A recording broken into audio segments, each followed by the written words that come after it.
அனைத்து நண்பர்களுக்கும் வணக்கம். உங்கள் ஆஸ்ட்ரோ பழனிசுவாமிகள் பேசுகிறேன். இந்த காணொளியில கும்பம் ராசிக்கு ராகு கேது பெயர்ச்சி பலன்களை பொது பலனாக பார்க்கலாம். இந்த கும்ப ராசிக்கு ஜென்ம சனியே படாதபாடு படுத்திருச்சு. மேரேஜ் லைஃப்ல ஒரு நாள் போல் ஒரு நாள் இல்லை. காதல் அல்லது ரிலேஷன்ஷிப்ல இருந்தவங்க ஏமாற்றங்களை சந்திச்சிருப்பீங்க. இப்படிதான் இந்த ஜென்ம சனி ஒரு பக்கம் மன அழுத்தத்தை ஏதோ ஒரு வகையில கொடுத்தது. கடன் வாங்கி சில பேர் கொடுத்துருக்கோம், நஷ்டப்பட்டு கடன் ஆகி கஷ்டப்படக்கூடிய சூழ்நிலை சில பேர் கொடுத்துருக்கோம். சில பேருக்கு வந்து பாத்தீங்கன்னாக்க உடல்நலத்துல தொந்தரவுகளை கொடுத்துருக்கோம். சில பேருக்கு வந்து பாத்தீங்கன்னாக்க வேலை விஷயமா வேலையை விட்டுட்டு திருப்பி ஒரு வேலை கிடைக்காம போராடக்கூடிய ஒரு சூழ்நிலையும் கொடுத்துருக்கோம். இப்போ இந்த ஜென்ம சனி என்பது திருக்கணித பஞ்சாங்கத்தின்படி ராசிக்கு 2ஆம் இடத்துக்கு போயிடுது, பாத சனி ஆயிடுது. மார்ச் 29ஆம் தேதி இப்போ சனி வெளியே போயிட்டாரு. ஆனா உள்ள வர்றது வந்து அவரோட சிஷ்யர் ராகு வந்துடுறாரு உள்ள. அதாவது கருநாகத்தின் பிடியில் உங்களுடைய மைண்டு. அப்போ ஒரு தவறான உறவுகள் ஏற்படக்கூடிய காலம், தவறான மனிதர்களுடைய தொடர்புகள் ஏற்படும். தவறான மனிதர்கள், அது நண்பர்களா இருக்கலாம், அல்லது ஒரு காதலா இருக்கலாம், காதலியா இருக்கலாம், ஏதோ ஒரு ரிலேஷன்ஷிப் கூட இருக்கலாம். அந்த தவறான மனிதர்கள் கொடுக்கக்கூடிய ஐடியாக்களால தவறான பாதையில போறதுக்கும் வாய்ப்புகள் உண்டு, கஷ்டப்படக்கூடிய வாய்ப்புகளும் உண்டு.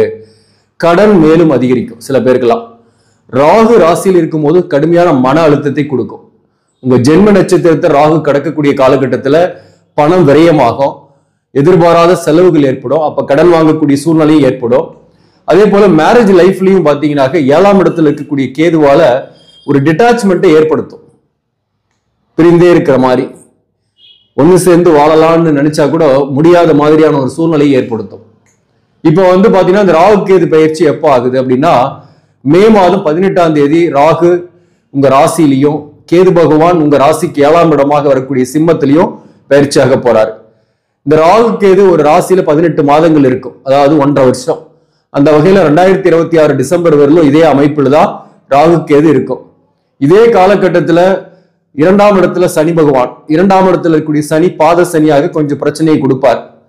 அதே போல 5ஆம் இடத்துல 4ஆம் இடத்துல இருக்கக்கூடிய குரு 5ஆம் இடத்துக்கு வர்றது ஒரு பாசிட்டிவான விஷயம் தான். 5ஆம் இடத்துல இருக்கக்கூடிய குரு 11ஆம் இடத்தை பார்ப்பார். சில விஷயங்கள் இந்த வருஷத்தை பொறுத்தவரையிலும், அதாவது மே 14ஆம் தேதிக்கு பிறகு சில நன்மைகளும் நடக்கும். அந்த வகையில எல்லாம் சேர்த்து நாம பார்க்கும்போது முக்கியமா எந்தெந்த விஷயத்தை அவாய்ட் பண்ணணும் அப்படின்றது நம்ம தெரிஞ்சுக்கிட்டாக பாதிப்புகள் குறைவாகவே இருக்கும். அதான் நான் சொல்ல வரேன். அல்லது மன அழுத்தங்கள் குறைவாகவே இருக்கும். ஃபர்ஸ்ட் ராகு ராசியில ஜென்ம நட்சத்திரத்தில் வரக்கூடிய காலகட்டத்துல கடுமையான மன அழுத்தம் இருக்கும். அது எந்த வகையில மன அழுத்தம் ஏற்படும்னா, வாழ்க்கை துணைவர் வகையில, வாழ்க்கை துணைவரின் உறவுகள் வகையில உங்களுக்கு ஒரு மன அழுத்தம் ஏற்படும். ஏதோ ஒரு வகையில வாழ்க்கை துணைவரோட சேர்ந்தே வாழணும்னு நினைச்சா கூட நீங்க வேலை விஷயமா அல்லது ஏதோ ஒரு காரணத்தினால தனித்திருக்கிறது, பிரிந்து போய் வேறொரு இடத்துல நீங்க பணி செய்யறது, வாழ்க்கை துணைவர் ஒரு பக்கம் இருக்கிறது போன்றவை ஏற்படும். அல்லது 2 பேரும் ஒன்னாவே ஒரே வீட்டுல இருந்தீங்கன்னா கூட தனித்தனியா தூங்கக்கூடிய வாய்ப்புகளை ஏற்படுத்தி கொடுக்கும் இந்த ராகு கேது. கேது வந்து டிட்டாச்மெண்ட் ஏற்படுத்திக்கிட்டே இருக்கும். கலஸ்திர ஸ்தானத்துல கேது உட்காரும் போது நண்பர்களோட, அதே போல கூட்டு தொழில இருக்கீங்கன்னாக்க கூட்டு தொழில பிரச்சனைகளை உருவாக்குறது, கூட்டாளியை விட்டு விலகி வர்றது, மேலும் வந்து வாழ்க்கை துணைவரோடு பிரச்சனை உருவாகிறது, அதே போல தாயாரின் உடல்நலத்துல பாதிப்பு ஏற்படுறது, இந்த மாதிரியான விஷயங்கள்லாம் 7ஆம் இடத்துல இருக்கக்கூடிய கேது செய்வார். ராசியில் இருக்கக்கூடிய ராகுவை பொறுத்தவரையிலும் உங்களுக்கு வந்து கோபம் டென்ஷனால கைகூடி வரக்கூடிய காரியத்தை கூட உங்களுடைய கோபம் டென்ஷன் வந்து அதை தடுத்துரும். அதனால கோபம் டென்ஷனை முதல்ல விட்டுணும். உடல்நல விஷயத்துல கவனம் செலுத்திக்கணும். வயதானவர்களாக இருக்கீங்க, சீனியர் சிட்டிசனா இருக்கீங்கன்னாக்க பிபி, கொலஸ்ட்ரால், சுகர் போன்ற விஷயத்தெல்லாம் அப்ப போய் செக் பண்ணிக்கிறது நல்லது. அதே போல வாக்கிங் போங்க, மைண்ட் ரிலாக்ஸா வச்சுக்கிறதுக்கு ஒரு மெடிடேஷன் பண்ணுங்க. அல்லது கிரிவலம் போங்க, மாசம் மாசம் கூட கிரிவலம் போலாம். இந்த லோக்கல்லயே தமிழ்நாட்டுல திருவண்ணாமலை பக்கம் இருக்கிறவங்க, அது கூட உங்களுக்கு ஒரு மைண்ட் ரிலாக்ஸேஷன் பண்ணி கொடுக்கும்.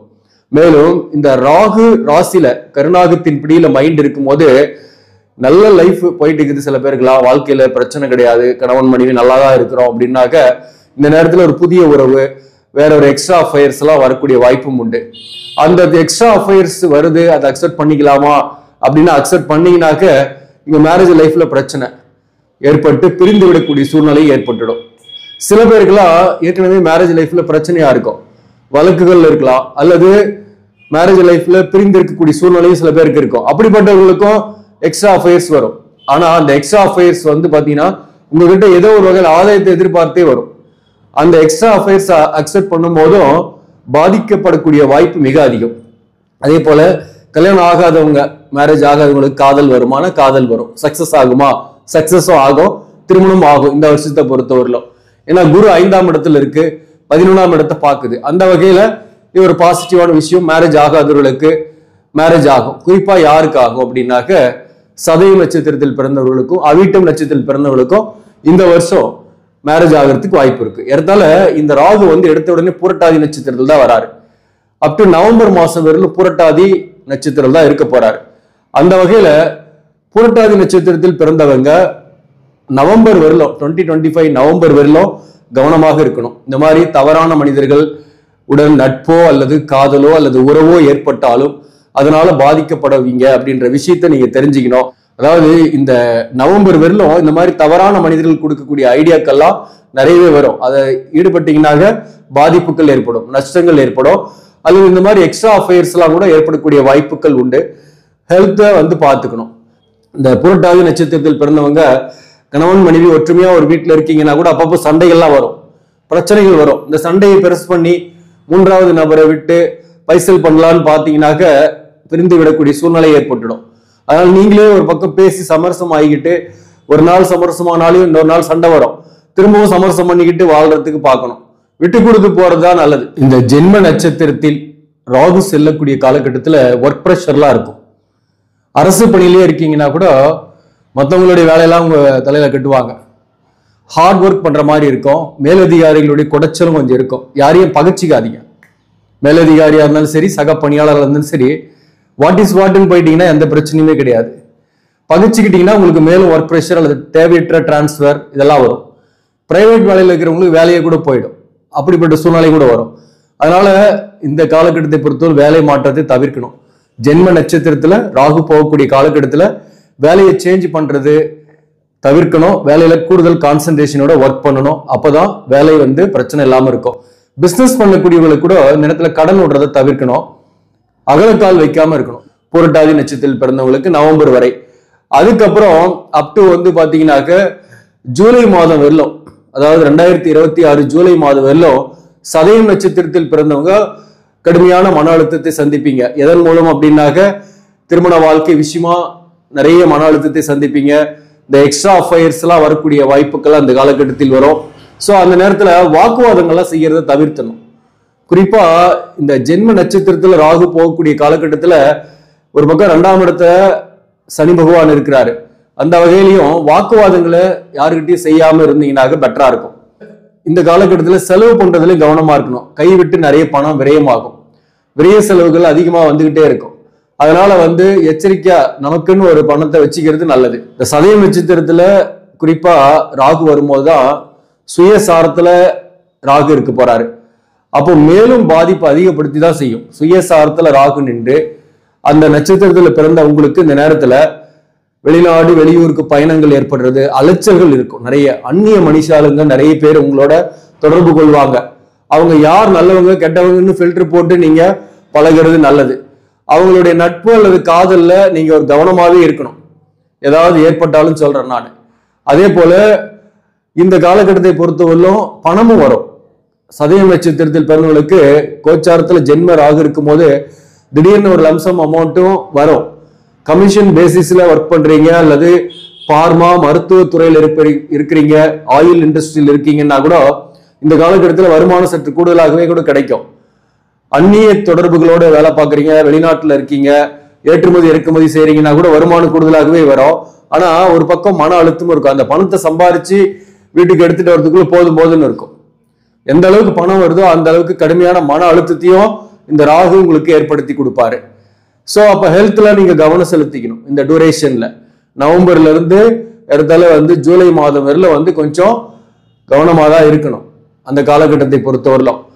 அடுத்தது சொல்ல போனாக அவிட்டம் நட்சத்திரத்துக்கு ஜூலைல இருந்து டிசம்பர் காலகட்டம் வரலும் வந்து பாத்தீங்கன்னாக்க 2026 ஜூலைல இருந்து 2026 டிசம்பர் முடிகிற வரலுமே அவிட்டம் நட்சத்திரத்துல ஜென்ம ராகு வராரு.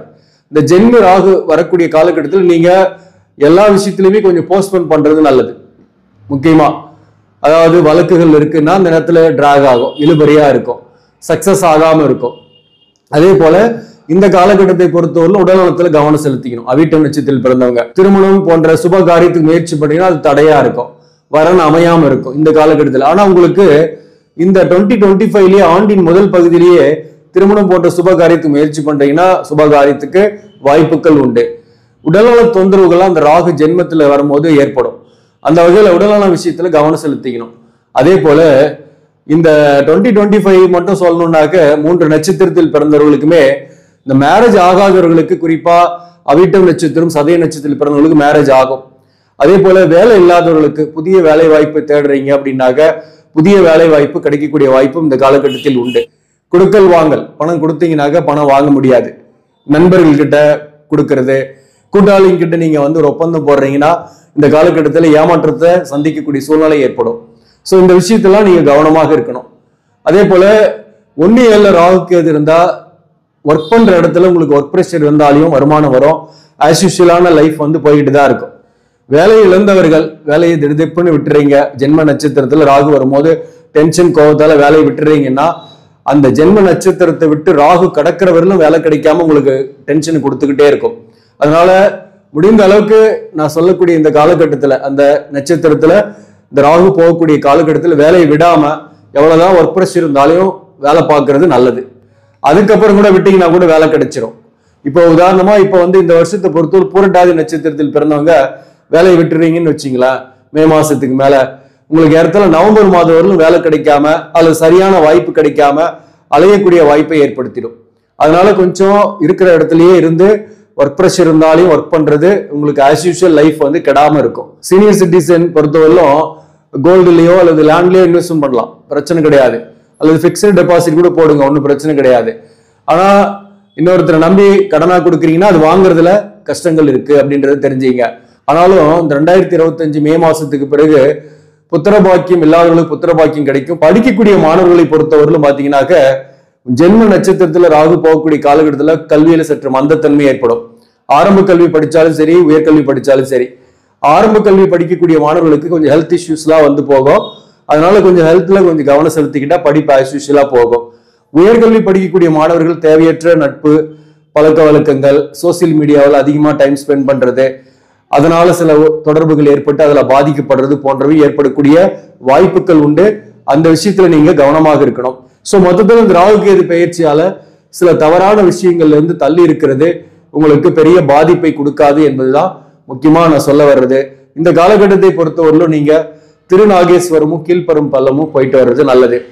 ஆக நண்பர்களே, இந்த பதிவு உங்களுக்கு பிடிச்சிருந்தாக லைக் பண்ணுங்க, இதை மற்றவர்களுக்கும் ஷேர் பண்ணுங்க. இன்னும் நம்ம சேனலை சப்ஸ்கிரைப் பண்ணாம பாக்குறவங்க சப்ஸ்கிரைப் பண்ணி கண்டினியூ பண்ணுங்க. இதன் மூலம் உங்களுக்கு ஒரு சரியான ஜோதிட தகவல்களும் ஆன்மீக தகவல்களும் கிடைக்கும். நன்றி, வணக்கம்.